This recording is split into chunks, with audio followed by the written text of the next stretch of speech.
Amis internautes, bonsoir et bienvenue dans cette vidéo analyse débriefing du match Sénégal-Zambie qui vient de se terminer au stade Lat Dior de Thiès. Match qui s'est soldé sur une victoire du Sénégal 3-1 avec les buts de Sadio Mané sur penalty, deuxième but marqué par Crépin Diatta, mais également un but de Ismaïla Sarr. Voilà, un match qui a été vraiment plaisant. Je le disais que la Zambie n'était pas un bon sparring partenaire, mais au vu de la première mi-temps, j'en doutais très fort parce que je me disais que voilà, j'ai eu raison de dire que la Zambie n'est pas à la hauteur du Sénégal. J'avais comme l'impression que l'équipe nationale du Sénégal jouait contre une équipe de l'Eswatini, mais heureusement qu'au retour des vestiaires, l'équipe zambienne, les Chipolopolo, ont montré un autre visage. Ils ont bousculé les Lions du Sénégal, ils ont montré vraiment qu'ils étaient capables de bien jouer. Ils ont joué sur leur force, ils ont été solidaires, ils ont mis le pied sur l'accélérateur pour bousculer les Sénégalais en empruntant le physique pour vraiment acculer les joueurs du Sénégal, et ça a payé puisqu'ils ont réussi à réduire le score et même se créer d'autres occasions et donner des sueurs froides aux supporters sénégalais, aux 5000 supporters sénégalais qui étaient présents au stade Lat Dior de Thiès. Nampalys Mendy, nous allons parler de lui. Le joueur de Leicester a été juste formidable dans ses passes, dans son dédoublement, mais aussi dans son jeu de récupération, puisque le Sénégal a évolué dans un système de 4-2-3-1. Le Sénégal a joué avec deux milieux récupérateurs. Si Nampalys Mendy a été formidable, extraordinaire au milieu de terrain, par contre, il faut le dire, Gana Gueye doit encore hausser son niveau de jeu, puisqu'il a fait beaucoup de pertes de balles en tant que vice-capitaine de l'équipe. Au milieu de l'entrejeu sénégalais, son jeu a été vraiment passable puisqu'il a fait beaucoup de pertes de balles. Il n'a pas été présent dans les duels. Il faut par contre saluer Aliou Cissé qui est revenu dans un système beaucoup plus traditionnel, et ce qui a fait que le jeu a été beaucoup fluide, mais également saluer le fait d'avoir placé Sadio Mané au cœur du jeu de l'équipe nationale du Sénégal, ce qui a rendu le jeu beaucoup plus rapide, puisque dès la récupération de Nampalys Mendy ou de Gana Gueye, c'est lui qui récupère la balle. C'est un faux follet, donc il accélère vers l'attaque pour trouver des dédoublements de passe, ce qui a été à l'origine du premier but, puisque Sadio Mané a pu trouver Ismaïla Sarr au milieu de deux Zambiens, ce qui a fait que son incursion dans la surface de réparation a pu créer un penalty. Ce positionnement de Sadio Mané au cœur du milieu de terrain peut vraiment valoir beaucoup de choses. Donc ce réaménagement tactique de Aliou Cissé est à saluer, comme on a décrit également son système du 3-5-1 contre l'Eswatini. Il faut également applaudir aujourd'hui, puisque c'est un génie tactique qu'il a fait aujourd'hui contre la Zambie. Par contre aussi, il faut décrire la baisse de régime pendant 25 minutes de l'équipe nationale du Sénégal contre la Zambie. C'est vrai que la Zambie est une très bonne équipe, mais il faut noter que le Sénégal comptabilise 2 matchs nuls consécutifs. Il fallait un résultat positif avec la manière devant son public.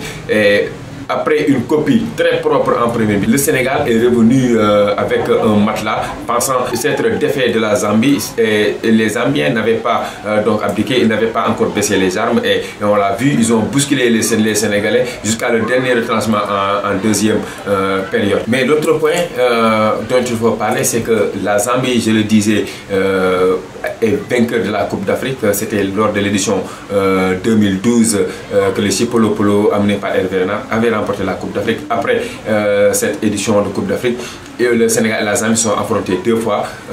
Après juste la Coupe d'Afrique, lors de cette rencontre qui a suivi, le Sénégal et la Zambie ont fait match nul, 1 but partout. Aujourd'hui, le Sénégal gagne sur la marque de 3-1, mais contre une équipe zambienne vraiment remaniée, puisqu'il faut dire que 9 joueurs titulaires ou bien 9 joueurs cadres quand même de cette équipe-là n'ont pas répondu à la convocation du coach, ou bien n'ont pas été au rendez-vous pour choses professionnelles. Donc le coach a dû compter sur des joueurs locaux pour parfaire son équipe, mais ce qu'il faut juste connaître, c'est que cette équipe zambienne a vraiment très bien joué. Ils ont joué leur partout, ils ont, comme je l'ai dit, bousculé les Sénégalais. N'empêche que le Sénégal a beaucoup prouvé.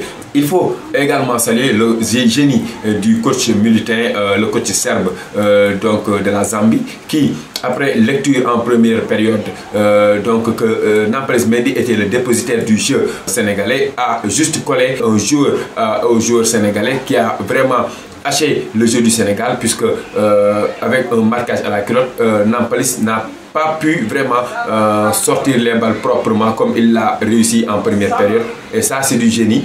L'autre aussi aspect, c'est l'axe central du Sénégal, composé de deux gauchers. On peut dire même que si Kalidou Koulibaly peut jouer des deux pieds, mais il est plus gaucher aujourd'hui. Abdou Diallo qui vient aussi en axe central. On a vu qu'il y a eu aussi quelques petits problèmes d'incompréhension, mais aussi c'est à force de jouer ensemble que tout ça va se régler, et que les deux joueurs vont développer une complicité qui va leur permettre de se comprendre mutuellement lors des phases de jeu. Ce qui a causé le plus de problèmes en deuxième période pour l'équipe nationale du Sénégal, c'est que, je l'avais décrit lors de ma vidéo précédente, c'est que souvent on saute les lignes, les défenseurs cherchent à trouver automatiquement les attaquants, ce qui fait que donc on ne passe pas par le milieu de terrain, et ça rend le jeu un peu haché, et malheureusement on a eu 20 minutes ou voire 25 minutes où le Sénégal a déjoué, la Zambie a fait déjouer le Sénégal, mais heureusement qu'avec les remplacements, la rentrée de Diao Baldé Keita, mais également les rentrées de Famara Diédhiou, Ballo Touré, Joseph Lopi, le Sénégal a retrouvé son jeu, a été très posé à la fin du match pour pouvoir vraiment terminer ce match et, comme je l'ai dit, continuer vers sa réconciliation avec le public en offrant une victoire comme il est de coutume à ses supporters. C'est un excellent match dans l'ensemble. Si on devait noter aujourd'hui ce match du Sénégal, moi je dirais c'est un match de 7 sur 10, puisque quasiment autant j'ai dit que la Zambie n'était pas un bon sparring partenaire, autant aujourd'hui la Zambie a montré sur le terrain que c'est une équipe qui mérite son statut de champion d'Afrique. Donc ils ont très bien joué, ils ont été à la hauteur de l'équipe nationale du Sénégal, ce qui a fait qu'on a eu un match très plaisant, surtout en deuxième période. Maintenant, on va se projeter sur le match prochain. Ce sera contre le Cap-Vert, les requins bleus du Cap-Vert qui vont également jouer contre le Sénégal.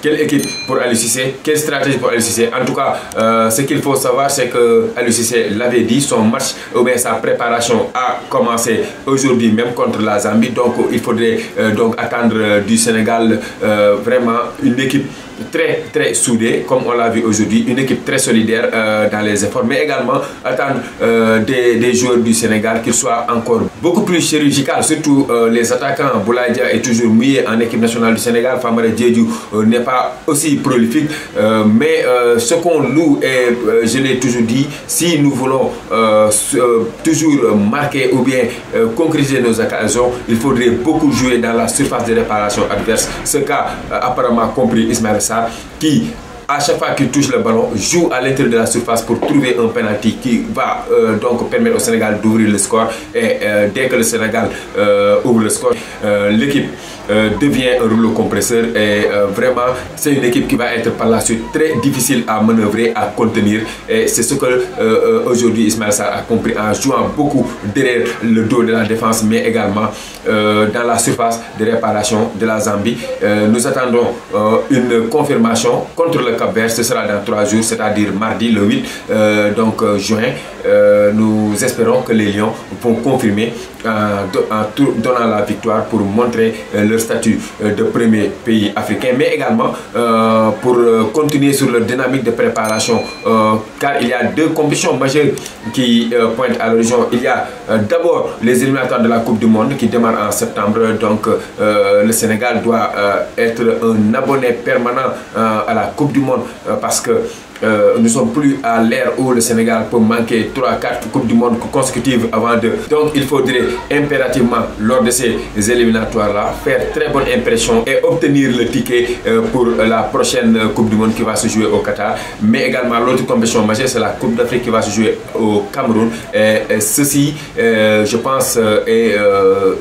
la compétition phare qui attend Aliou Cissé, qui fait que les joueurs de Aliou Cissé sont en train de se préparer durement pour aller à la conquête de ce titre à laquelle les Sénégalais sont en train de courir derrière depuis des années. Et pour remporter ce trophée continental très prestigieux, il faudrait inéluctablement une très bonne préparation, respecter les matchs, les jouer 1 à 1, les gagner 1 à 1, faire bonne impression, être très impliqué, créer une équipe très soudée, un groupe très soudé, et gagner cette Coupe d'Afrique au Cameroun. Ne pas y aller pour faire du tourisme, mais mais y aller en conquérant, y aller en lion blessé pour jouer les 7 ou 8 matchs et remporter la finale pour faire rêver ce peuple sénégalais qui a longtemps couru derrière cette Coupe d'Afrique des Nations. Voilà, mesdames et messieurs, c'en est tout pour cette vidéo. Nous vous remercions de l'avoir suivi. Merci de vous abonner si ce n'est pas encore fait. En attendant, nous vous donnons rendez-vous très bientôt pour une autre vidéo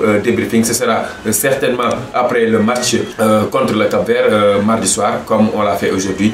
En attendant, portez-vous bien. Au revoir.